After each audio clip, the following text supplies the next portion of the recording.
করণদিঘি থানা এলাকাতে রায়গঞ্জ আদালতের আওতায় আনার লক্ষ্যে আন্দোলনে নামলেন রায়গঞ্জের আইনজীবীরা। বুধবার দুপুর নাগাদ আন্দোলনকারী আইনজীবীদের সাথে কথা বলে জানা গেছে, রায়গঞ্জ পুলিশ জেলার বাসিন্দা হলেও করণদিঘি থানা এলাকার মানুষকে ইসলামপুর আদালতে যেতে হয়। করণদিঘির মানুষরা অনেকবার এই বিষয়ে অনেক দাবি জানিয়েও কোনো ফল পায়নি। আমরা আইনজীবীরা অনেকবার লিখিত আকারে দাবি জানিয়েছি, কিন্তু বিভিন্ন কারণ দেখিয়ে সেই ব্যবস্থা করা হয়নি। তাই আমরা এভাবে আন্দোলনে নেমেছি। এদিন এই বিষয়ে রায়গঞ্জ আদালতের আইনজীবী সুজিত সরকার বলেন,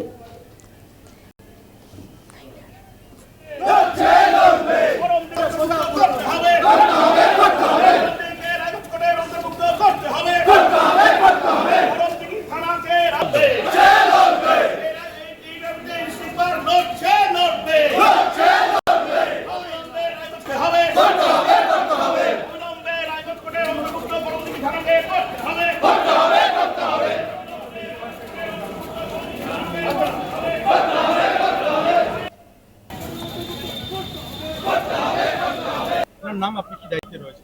সুজিত সরকার, রায়গঞ্জ কোর্টের আইনজীবী আমি। বলছি আজকে আপনাদের কি ধরনের বিক্ষোভ? আমাদের এটা দীর্ঘদিনের ধরেই আমরা আন্দোলন করে আসছি যে আমাদের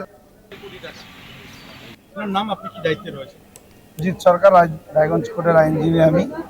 বলছি আজকে আপনাদের কি ধরনের বিক্ষোভ?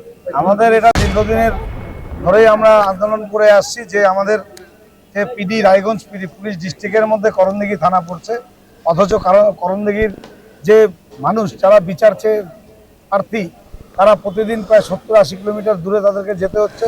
সকালে বেরোলে তাদেরকে রাত্রে বাড়িতে ফিরতে হচ্ছে। বহুত এখন যে মামলা আছে আমাদের, সেই মামলার যারা ভিকটিম গার্ল আছে তারা সকালবেলায় বেরোচ্ছে প্রত্যন্ত গ্রাম থেকে। প্রতিনিয়তই আমাদের রায়গঞ্জ কোর্টে বার অ্যাসোসিয়েশনের এসে প্রচুর লিখিত জমা পড়েছে যে আমরা যেহেতু রায়গঞ্জ পুলিশ ডিস্ট্রিক্টের আন্ডারে থাকি, আমরা তাহলে কেন রায়গঞ্জ কোর্টের আন্ডারে হব না। সেই নিয়ে আমরা এর আগে আমাদের জজ সাহেব কাছে স্মারকলিপি দিয়েছিলাম এবং আমরা এটা এই যে আজকে আপনারা যেটা দেখছেন এটা যতদিন না আসবে আমরা মানুষের স্বার্থে, বিচার প্রার্থীদের স্বার্থে আমরা আইনজীবীরা রায়গঞ্জ করে সবাই একত্রিত হয়ে একইভাবে লড়বো, একই ভাষায় লড়বো। আপনার বিক্ষোভে কেন নামতে হলো?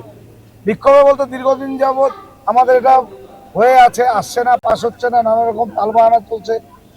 অনেক যারা ষড়যন্ত্র করছে, ইসলামপুরের আইনজীবীরা একদম প্রচুর ষড়যন্ত্র করছে যাতে না আসে, কিন্তু ওনারা বুঝছেন না যে এখানে আসলে ওনাদের থেকে যাদের জন্য আমরা লড়ি সেই তারা উপকৃত হবে।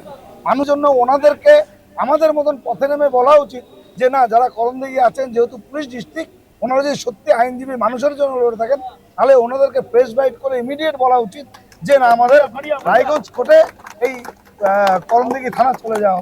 আপনাদের সাথে কথা হয়েছে যারা ইসলামপুরে যারা রয়েছে আইনজীবীদের সাথে?